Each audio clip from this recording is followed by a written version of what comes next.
Chu ta emene phom mi pakhat an ruaya ming chu ka soi khel lawang ramdung le wanga motoran pe a keset an siaman for dar fek mizoram pumpuya apa in an chia alo apa in a tui thar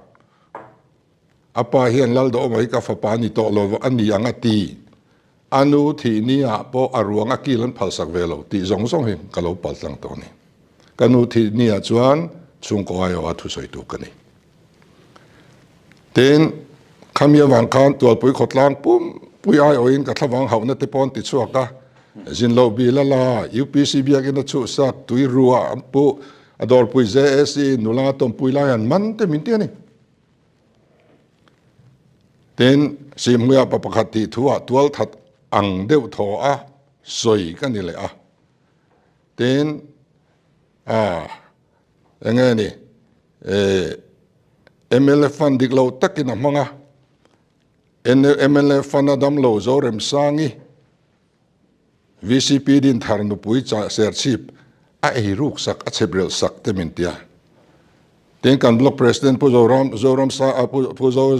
puro zam de na poisa cheng no nga apu ka arul thailo ti te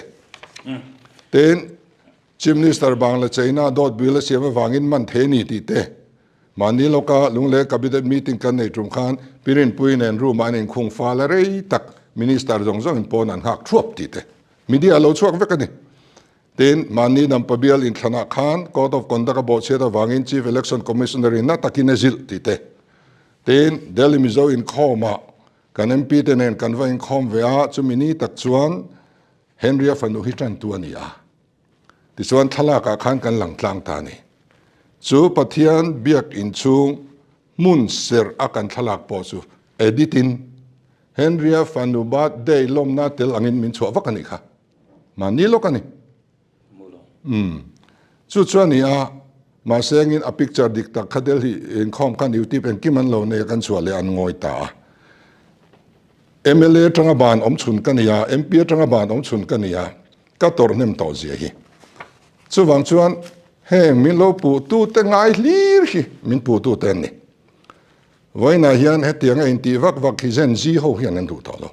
ram lui zia hi an du to lo chu wang chuan in